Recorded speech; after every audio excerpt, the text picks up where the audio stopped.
இலங்கைக்கு தமிழக அரசு சார்பில் நிவாரணப் பொருட்கள் வழங்க மத்திய அரசு அனுமதி. தமிழக அரசுக்கு மத்திய வெளியுறவு அமைச்சர் ஜெய்சங்கர் கடிதம்.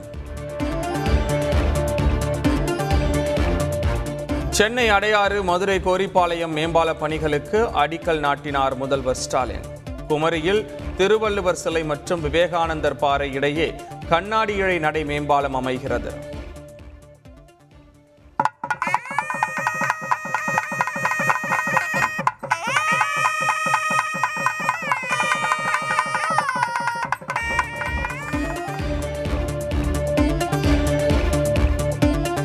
சென்னை மாமல்லபுரம் கிழக்கு கடற்கரை சாலை இனி முத்தமிழறிஞர் கலைஞர் சாலை என அழைக்கப்படும்.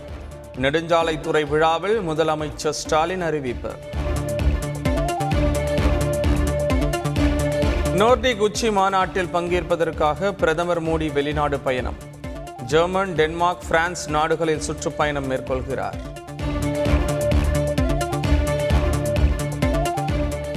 நீதிமன்றங்களில் உள்ளூர் மொழி என கூறிய பிரதமர் மோடியின் கருத்தை நடைமுறைப்படுத்த வேண்டும். அமைச்சர் துரைமுருகன் வலியுறுத்தல்.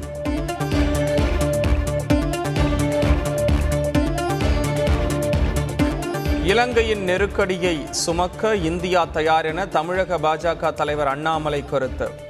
இலங்கையில் நடந்த உழைப்பாளர் தின கூட்டத்தில் பங்கேற்று பேச்சு.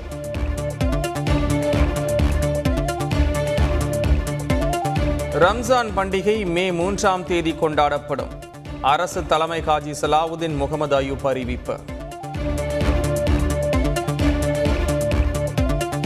வெப்பத்தால் ஏற்படும் பாதிப்புகளை தடுக்க நடவடிக்கை எடுக்க வேண்டும். மாநில அரசுகளுக்கு மத்திய சுகாதாரத்துறை அறிவுறுத்தல். தமிழகத்தில் அடுத்த 2 நாட்களுக்கு வெப்பநிலை 3 டிகிரி செல்சியஸ் வரை அதிகரிக்கும். சென்னை வானிலை ஆய்வு மையம் தகவல். தமிழகம் முழுவதும் பரவலாக மழை. ஓசூரில் பலத்த காற்றுடன் ஆலங்கட்டி மழை.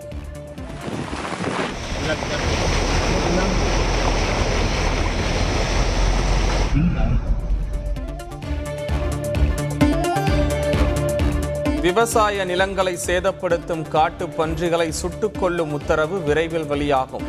வனத்துறை அமைச்சர் ராமச்சந்திரன் உறுதி.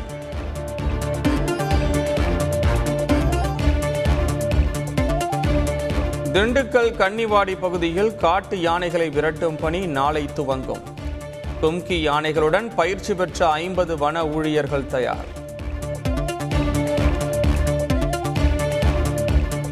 கோகுல்ராஜ் கொலையில் மேலும் 5 பேருக்கு வாழ்நாள் சிறை கிடைக்கும். மேல்முறையீடு வழக்கில் வாதம் முன்வைக்கப்படும் என வழக்கறிஞர் நம்பிக்கை.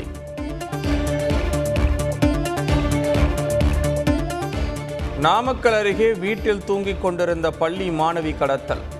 50 லட்சம் கேட்டு மிரட்டும் மர்ம நபர்களை பிடிக்க தனிப்படை தீவிரம். கடலூர் மாவட்டம் கண்டமங்கலம் பகுதியில் துணை வட்டார வளர்ச்சி அலுவலர் மீது தாக்குதல். ஊராட்சி மன்ற துணைத் தலைவர் மீது புகார்.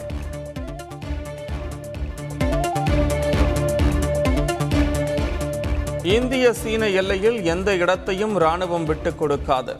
தலைமை தளபதி மனோஜ் பாண்டே உறுதி.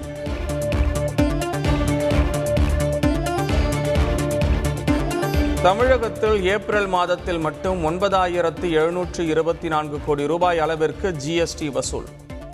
ஒட்டுமொத்தமாக 1,67,000 கோடி ரூபாய் வசூலானதாக மத்திய நிதி அமைச்சகம் தகவல்.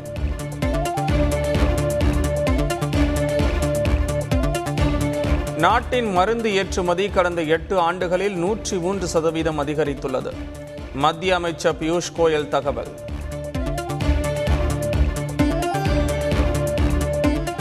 IPL 45வது லீக் போட்டியில் லக்னோ அணி வெற்றி.